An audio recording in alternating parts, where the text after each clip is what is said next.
کی، یہ شوق شوق میں بری عادت ہے. بچے رویا کریں تو فاطمہ زہرا کی سنت ادا کر دیا کرو. بچے رویا کریں تو غوث پاک کی امی جان کا طریقہ اپنا لیا کرو. وہ کیسا دور تھا، کیسی مائیں تھیں. یہ وہ مائیں تھی جن کی گود میں اسلام پلتا تھا. یہ وہ مائیں تھی جن کی گود میں اسلام پلتا تھا. اسی غیرت سے انسان نور کے سانچے میں ڈھلتا تھا. یہ وہ مائیں کہ اپنے بچوں کو جب بھی سلاتی تھی تو نعت مصطفیٰ کانوں میں ان کے گنگناتی تھی.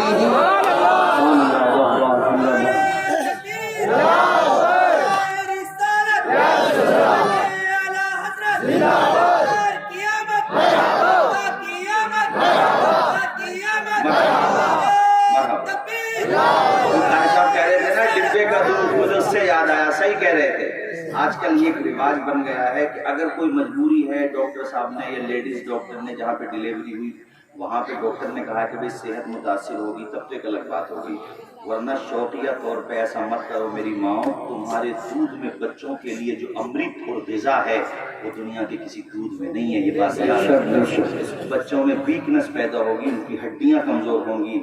آپ دیکھ لیں ان بچوں کو جنہوں نے ڈبے کا پیا اور جنہوں نے ماں کا پیا، دونوں کے سواستھ میں زمین آسمان کا فرق ہوتا ہے. ان کو دودھ پلاؤ، اس سے ایک تو ان کی تمہارے ساتھ ایک ربط ہوگا، تعلق ہوگا، اور ایک خونی رشتہ تو ہے ہی الحمدللہ، لیکن اس میں مضبوطی ہوگی اور تمہیں بھی اس پہ لاڈ آئے گا، پیار آئے گا. ماں تو ماں ہوتی ہے میرے بھائیوں.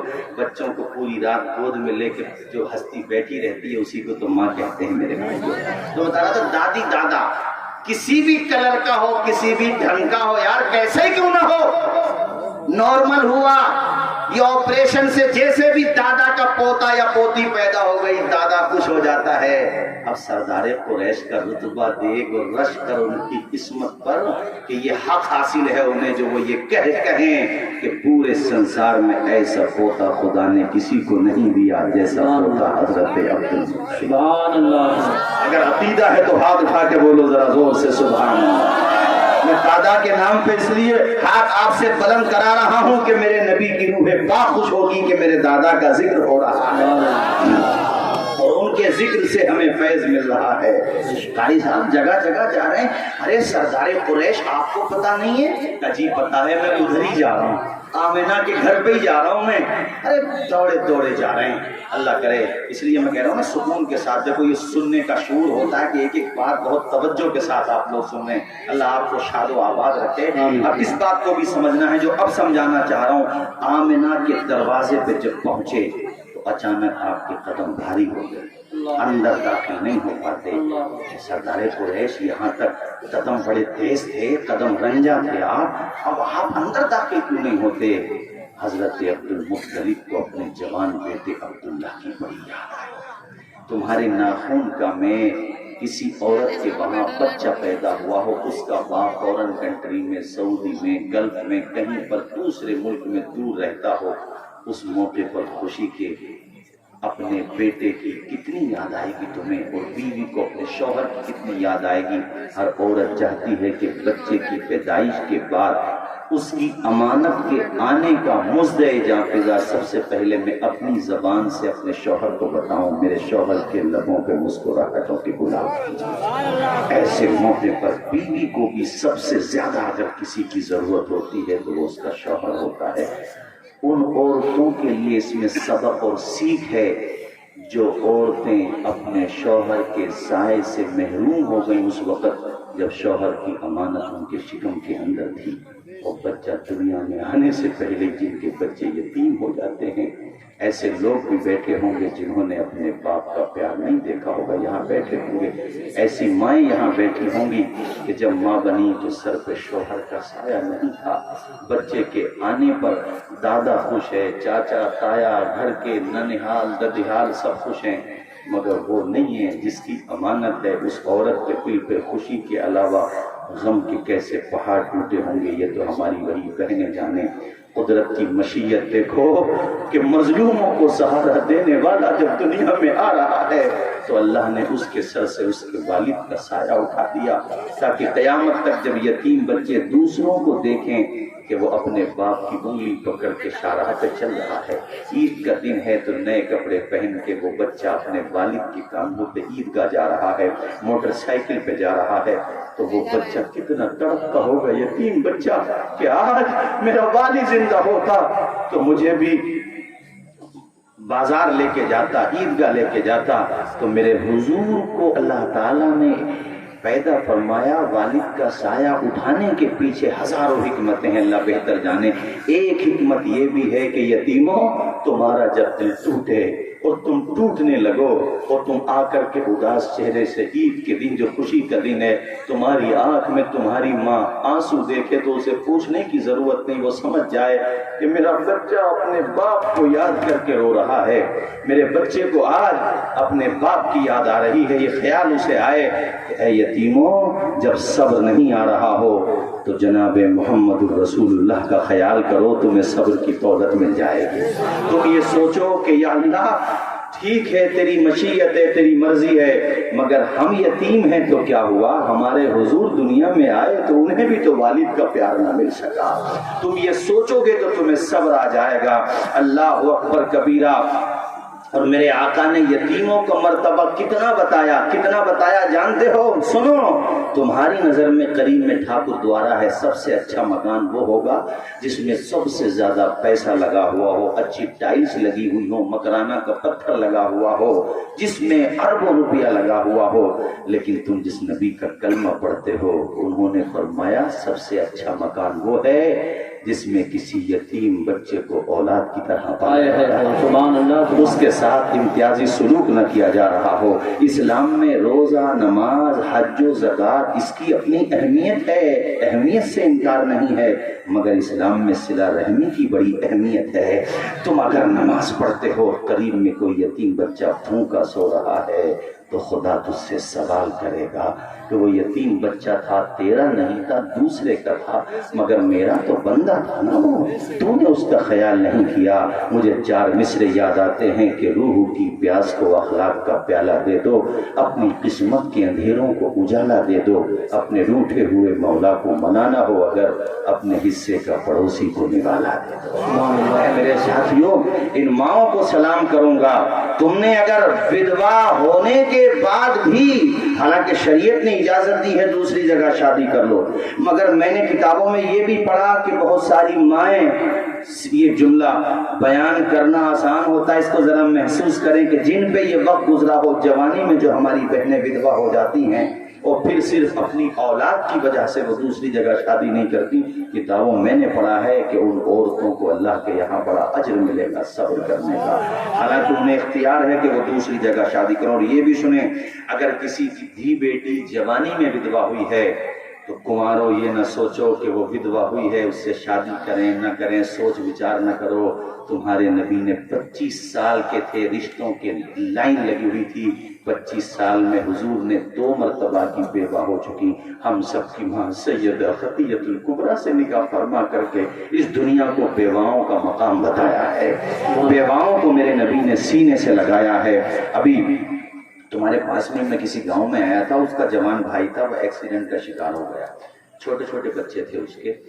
لڑکے کی رائے تھی کہ میرا ہمارے بھائی کی جو بیوی ہے وہ گھر میں ہی رہ جائیں، اور اچھا سوچا اس نے، لیکن ان کے ماں کی رائے نہ تھی۔ اس نے مجھ سے ذکر کیا تو میں نے ان کی ماں کو بہت دیر سمجھایا، اللہ کا شکر اس کا فون آیا، کہہ رہا تھا حضرت اب عدت گزرنے والی ہے۔ اس کے بعد میں نے کہا تجھے کتنا ثواب ملے گا اندازہ بھی نہیں ہے، ارے تیرا بھتیجا ہے، تیرے بھائی کی نشانی ہے، جتنا تو اپنے بھتیجوں کا خیال کر لے گا شاید غیر اتنا نہیں کر پائے، اور تیری جو بھابھی ہیں تو اس کو اپنی دلہن بنا لے، وہ گھر میں رہ جائیں گی، ان کو بھی شوہر کا سہارا مل جائے گا اور بچوں کو ماں باپ کا سہارا مل جائے گا۔ ایسا کبھی کسی کے گھر ہو تو بھائیو یہ نہ سوچو کہ وہ غیر ہے، غیر نہیں ہے، وہ اس کو سہارا دو۔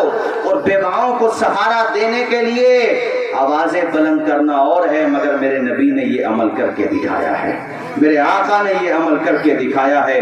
تو میں بات بہت دور نکل آئی، بتا یہ رہا تھا ایسے موقع پہ اپنوں کی بڑی یاد آتی ہے۔ سردار قریش کا جوان بیٹا فوت ہوا تھا۔